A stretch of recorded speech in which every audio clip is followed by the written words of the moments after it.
हम सब भारत का राष्ट्रगान जन गण मन जानते हैं और बहुत गर्व से गाते भी हैं। पर क्या कभी ये सोचा है कि इसके जाने पहचाने शब्दों के पीछे एक गहरी और अक्सर गलत समझी गई कहानी छुपी हुई है? चलिए आज इस कहानी के पन्ने पलटते हैं। हमारा राष्ट्रगान शुरू होता है दो बहुत ही शक्तिशाली संबोधनों से। एक है जन गण मन अधिनायक, यानी लोगों के मन पर राज करने वाला, और दूसरा है भारत भाग्य विधाता, यानी भारत की किस्मत लिखने वाला। तो सवाल यही उठता है कि आखिर ये पंक्तियां किसके लिए लिखी गई थीं? कौन है ये अधिनायक? यही वो बड़ा रहस्य है जिसकी हम आज तह तक जाएंगे।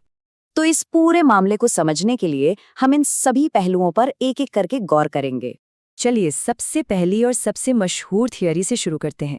वो ये है कि ये गाना असल में ब्रिटिश सम्राट किंग जॉर्ज पंचम की तारीफ में लिखा गया था, जो उस वक्त भारत के दौरे पर आए हुए थे।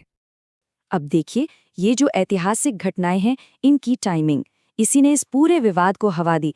एक ऐसी धारणा बन गई जो दशकों तक चलती रही।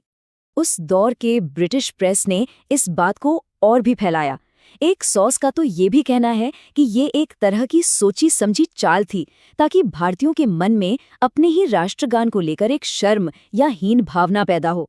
लेकिन इस पूरी थ्योरी पर सबसे बड़ा सवालिया निशान किसी और ने नहीं, बल्कि खुद इस गीत को लिखने वाले रविंद्रनाथ टैगोर के शब्दों ने लगाया। साल 1937 में टैगोर ने बिल्कुल साफ साफ कह दिया। उनके शब्द बहुत ताकतवर और सीधे थे। उन्होंने किसी भी ब्रिटिश राजा की तारीफ की बात को सिरे से खारिज कर दिया। मतलब खुद कवि ने ही इस बहस को खत्म कर दिया था। तो ठीक है, अगर किंग जॉर्ज पंचम अधिनायक नहीं थे, तो फिर कौन था? यहाँ से ये पड़ताल और भी गहरी और दिलचस्प हो जाती है। इसका जवाब एक ऐसी जगह छिपा है जो हमेशा हमारे सामने थी, लेकिन जिस पर हमारा ध्यान शायद ही कभी गया हो। देखिए, हमारा राष्ट्रगान असल में 5 छंदों की एक लंबी कविता का सिर्फ पहला हिस्सा है, और असली राज बाकी के 4 छंदों में छिपा है। जी हाँ, पूरे 5 छंद, और हम सब सिर्फ पहला छंद जानते और गाते हैं। सोचिए, कविता का 80% हिस्सा तो हम सुनते ही नहीं हैं। तो चलिए देखते हैं कि इन अनसुरे छंदों में क्या है। इसका जो दूसरा छंद है, वो भारत की अनेकता में एकता की बात करता है। ये सभी धर्मों के लोगों को एक साथ आकर प्यार की माला पिरोने का आह्वान करता है। लेकिन हमारी खोज का सबसे अहम पड़ाव आता है तीसरे छंद में।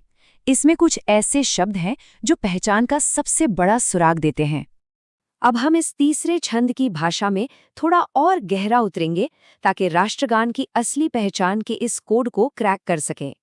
इस छंद में एक बहुत ही महत्वपूर्ण लाइन आती है, तुम चिर सारथी, जिसका मतलब है आप वो सारथी हैं जो हमेशा से हैं, जो शाश्वत हैं। चिर सारथी, ये शब्द सुनते ही मन में एक खास तस्वीर उभरती है ना? एक ऐसा सारथी जो समय से परे है, जो इतिहास का रथ चला रहा है। ये कौन हो सकता है? और यहाँ तस्वीर बिल्कुल साफ हो जाती है।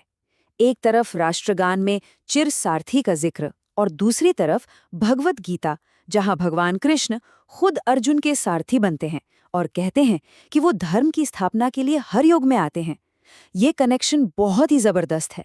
तो नतीजा ये है, अधिनायक और भारत भाग्य विधाता असल में कृष्ण हैं, जो दिव्य मार्गदर्शक और सारथी हैं।